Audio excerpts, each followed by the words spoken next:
A voz do livro. Audiobook. Ouça o seu livro preferido e inscreva-se no canal.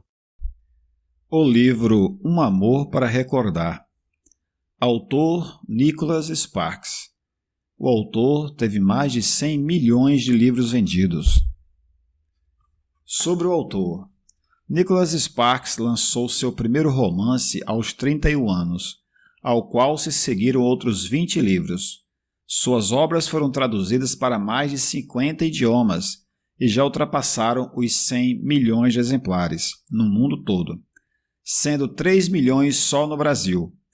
11 de seus livros ganharam adaptações para o cinema e todos entraram para a lista de mais vendidos do The New York Times. O autor mora na Carolina do Norte e tem 5 filhos. Comentários sobre o livro. O Amazon.com disse: com uma habilidade calculada para mexer com o coração dos leitores, Sparks trata da inocência do primeiro amor, mantendo um delicado equilíbrio entre humor e paixão, raramente vistos em romances. Já o Chicago Sun-Times falou o seguinte: uma doce história sobre o amor jovem, porém eterno. O Greenville News disse sobre o livro: um amor para recordar tem o indelével selo romântico de Nicholas Sparks, dando um toque de humor às emoções já guardadas pelos fãs. A Bilene Reporter News falou: Sparks captura a força inimaginável do amor, mas também nos mostra sua tremenda fragilidade. Bookpage. Fazendo sua mágica mais uma vez, Sparks agora mostra como o primeiro amor pode nos transformar. Ele é o mestre das histórias românticas. O The Christian Science Monitor falou o seguinte: Nicholas Sparks sabe como combinar estilo e narrativa com maestria. E o Booklist falou: Sparks prova mais uma vez que sabe como tocar o coração das pessoas. Este livro vai cativar os inúmeros fãs do autor. Um Amor para Recordar. Editora Arqueiro, Nicholas Sparks. Para Jamie Hobby e Dennis Doriple.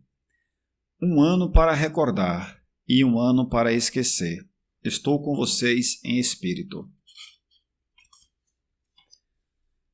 Prólogo. Aos 17 anos, minha vida mudou para sempre. Sei que algumas pessoas ficam surpresas quando digo isso. Elas me olham de um jeito estranho, tentando compreender o que poderia ter acontecido naquela época. Embora eu quase nunca me dê o trabalho de explicar. Como morei aqui a maior parte da vida, não sinto que seja necessário, a menos que eu faça em meus próprios termos. E isso levaria mais tempo do que os outros estão dispostos a ouvir. Minha história não pode ser resumida em 2 ou 3 frases, não pode ser empacotada em algo organizado e simples que as pessoas entenderiam de imediato. Apesar de terem se passado 40 anos, os que ainda moram aqui e me conheciam naquela época aceitam a ausência de explicação sem questionar. De certa forma, minha história é a história delas, pois é algo que todos nós vivemos. No entanto, quem a viveu mais de perto fui eu. Tenho 57 anos, mas ainda consigo me lembrar de tudo daquele ano, nos mínimos detalhes. De vez em quando, repasso em minha mente, revivendo-o, e percebo que, ao fazer isso, sempre experimento um estranho misto de tristeza e alegria. Há momentos em que eu gostaria de poder voltar no tempo e acabar com toda a tristeza, mas tenho a sensação de que, se fizesse isso, a alegria também desapareceria. Então aceito as lembranças como são, todas elas, e permito que me guiem sempre que posso. Isso acontece com mais frequência do que deixo transparecer. É o dia 12 de abril do último ano, antes da virada do milênio, e, quando saio de casa, olho ao redor. O céu está cinza e pesado, mas à medida que desço a rua, percebo que os corniços e as azaleias estão florindo. Fecho um pouco o casaco, o clima está frio, embora eu saiba que é só uma questão de semanas até que se torne agradável e o céu cinzento dê lugar ao tipo de dia que faz da Carolina do Norte um dos lugares mais bonitos do mundo. Com um suspiro, sinto tudo voltar. Fecho os olhos e os anos começam a retroceder. Tic-tac, tic-taqueando lentamente para trás, como os ponteiros de um relógio girando em sentido anti-horário. Como se pelos olhos de outra pessoa vejo meu cabelo passar de grisalho a castanho. Sinto as rugas em torno dos olhos se suavizarem, meus braços e minhas pernas ficarem mais fortes, as lições que aprendi com a idade se tornam turvas e minha inocência volta à medida que aquele ano inesquecível se aproxima. Então, como eu, o mundo começa a mudar. As ruas se estreitam e o asfalto se torna cascalho.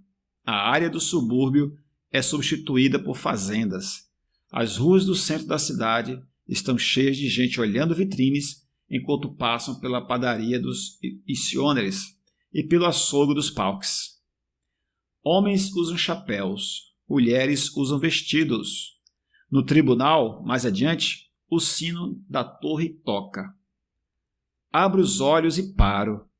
Estou de pé do lado de fora da Igreja Batista e, quando olho para o frontão, sei exatamente quem sou.